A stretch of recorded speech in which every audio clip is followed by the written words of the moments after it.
처음에 시나리오 받았을 때 참 충격적으로 받았죠. 그러니까 어떤 의미냐면 한국에서도 참 이런 시나리오가 나올 수 있구나.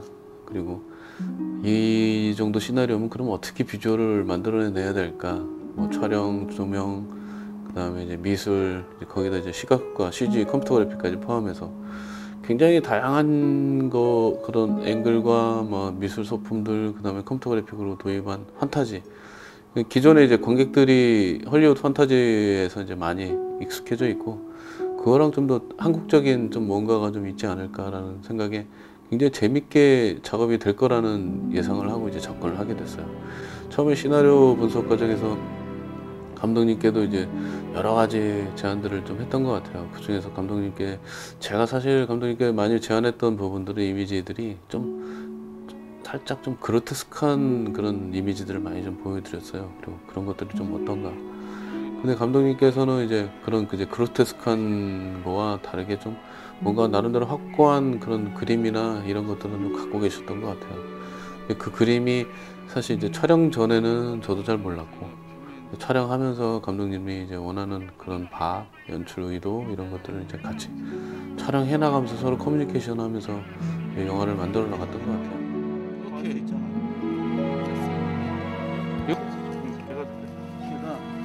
찢어져. 앞에 찢었어. 몇 밀리미터 있지? 10mm. 지금 현절거리에서 인형이 날아가는 그런 샷들 보면은 사실 어떻게 보면 일반인들이든 누구든 봐도 그건 컴퓨터 그래픽이라고 보는 샷이에요. 그리고 뭐 어떻게 무슨 짓을 해도 그 컴퓨터 그래픽이 아니고서는 완성이 될 수 없는 샷이기 때문에 우선은 공개하고 가는 샷이기도 합니다. 자, 그럼 우선 일단은 공개하면서 가는 샷인데 그럼 이거를 좀 더 CGT가 나느냐 안 나느냐는 차원은 다른 것 같아요. 그 화면을 표현하는 데 있어서 좀 더 드라마의 상 구조상 맞게끔 뭐 인형의 움직임 그리고 아이들의 시선 처리들 그 화면의 구도 이런 것들을 좀 적당한 어떤 뭔가가 필요했어요. 프리프로덕션 단계로 다시 돌아가 보면 영화를 찍기 전에 인형이 우선 나와야 된다 이거죠. 그러면은 이제 저 또한 그 인형을 어떻게 천사 인형을 어떻게 표현을 할 것인가라는 나름 고민을 하다 보니까 어차피 컴퓨터 그래픽이라는 거 공개하고 가는 샷이고 그래서 이제 뭐 통상하는 그 프레비절 같은 작업을 했어요.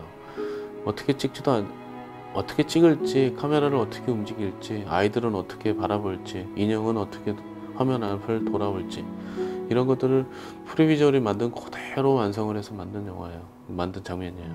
특히 이제 엔딩에 가면은 이제 인형들이 막 만보이가 최대한 초능력을 부려요. 증오에 찬 초능력을 부리면 이제 그 집안 공간에서 이제 가만히 있던 인형들이 전부 다 화면 공간을 채우죠. 그런 샷도 처음에 시나리오와 콘티 작업 중에는 자 만보이가 초능력을 부리고 어떤 공간 자체를 부셔버리거나 날아다니는 그런 혼돈의 그런 느낌을 줘야 되는데 어떻게 찍어야 될까라는 고민을 하죠. 그래서 이제 저희가 그 자체도 이제 두 인물 편집사와 만보기 사이를 두고 공간은 이렇게 배치를 하고 인형들은 이렇게 날아다니고 카메라는 이렇게 움직이면 좋을 것 같네요 라고 비주얼을 한 몇십 초짜리를 만들어 드리면 일단 감이 오세요. 촬영 감독님도 그렇고 감독님도 그렇고 그럼 오케이 저걸 응용해서 좀 더 다른 각도로도 찍을 수 있겠구나라는 그런 생각이 들기도 하고 뭐 굳이 없으면 프리비주얼대로 찍기도 하고 프리비주얼에서 저희가 만드는 효과들 중에는 이제 현장 실측을 토대로 해서 이제 카메라 렌즈 미리수와 카메라 높이까지도 나와요. 물론 뭐 현장에서 카메라 높이까지 정확히 재서 찍지는 않는데 뭐 그 정도 좀 정밀도를 갖고 접근을 하면은 나름대로 그 현장에서 뭐 오류가 없는 그런 상황을 만드는 것 같아요. 이게 지금 작업이 어떻게 될까 고민을 굉장히 많이 했던 부분 중에 하나가 만보기의 초능력 효과예요. 얼굴이 막 일그러지는.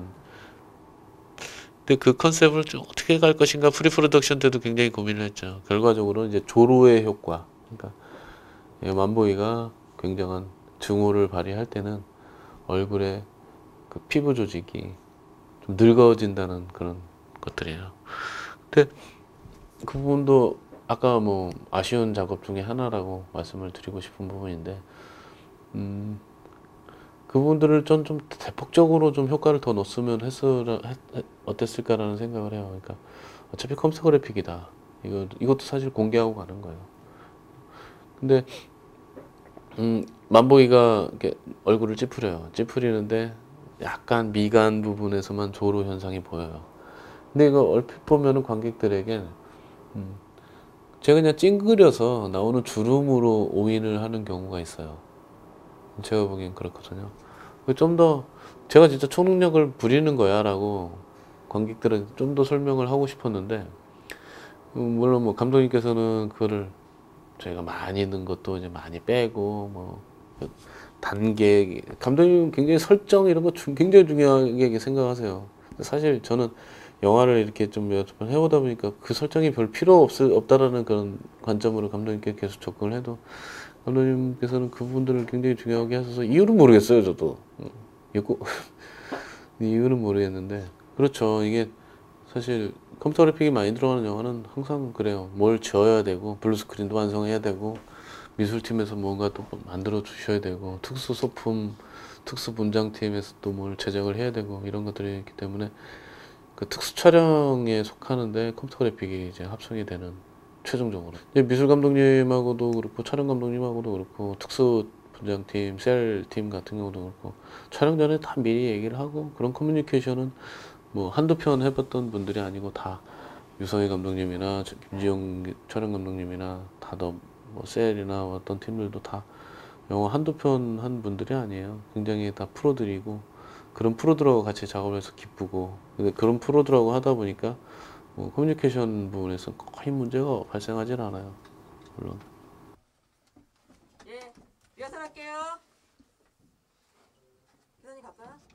네. 예, 리허설 하겠습니다. 헨젤 가레틀 같은 경우는 영화에 총 한 320컷 정도가 사용이 된 것 같아요. 320샷 정도 들어가면 굉장히 많은 양이에요. 국내 영화 보통 뭐 600컷 이상 영화, 한 편의 영화에 컴퓨터 그래픽이 들어가는 경우도 있지만, 사실 300컷 이상 들어가면 굉장히 많은 커트수가 들어가는 건데, 사실 이제 다른 분들에게는 300컷에 육박하는 CG가 도대체 어디 나와? 이렇게도 많이 얘기를 하시죠. 근데 제가 보기에는 그래서 더 기분이 좋아요. 그 영화 그렇게 CG가 사용이 됐어 라고 누구한테 얘기할 수도 있고, 나는 뭐 눈에 안 보이는 그런 컴퓨터 그래픽으로 좀 도배를 한 게 아닌가. 임필성 감독님 영화는 참 독특해요. 독특한 영화고, 저희가 여러 작품 영화 해보면서 느낀 게, 굉장히 그로테스크한 영화도 있었고, 코믹 영화도 있었고, 뭐 블록버스터도 있었고. 임필성 감독님만의 나름대로의 특징이나 그런 것들을 많이 갖고 있는 영화죠. 그리고 뭐 나름 작가주의적인 영화라고 좀 봐요. 그리고 영화 자체가 뭐 저 외에 다른 분들은 이제 어떻게 평가를 내릴지 모르겠지만, 이제 제가 시각효과를 담당한 사람으로서, 제가 직접 작업에 참여한 영화로서는 굉장히 아끼고 소중한 영화예요. 그런데 다만 이제 VFX 부분에서 뭔가 좀 발휘를 해서 영화 자체를 좀 어떻게 좀 유도를 할 수 있는 그런 요소들을 좀 발견을 해서 좀 더 많이 투입을 시켰으면 어땠을까라는, 그냥 제 혼자 나름 생각이기도 하고, 또 하나 그 이면에 감독님이 원하는 그런 어떤 비주얼들이나 아니면 연출도 같은 거를 최대한 도와드리려고 노력했던 영화로 아마 기억이 되는 것 같아요. 최대한, 물론 뭐 제 사심을 좀 많이 버린 영화였어요. 처음에는 영화 접근도. 근데 그렇게 도입하다가도 이것만은 찾아야 되겠다, 이것만은 찾아야 되겠다 해서 감독님께 뭐 따로 직접 찾아가서 얘기를 하는 경우도 있었고, 뭐 좋은 영화로 남을 거죠.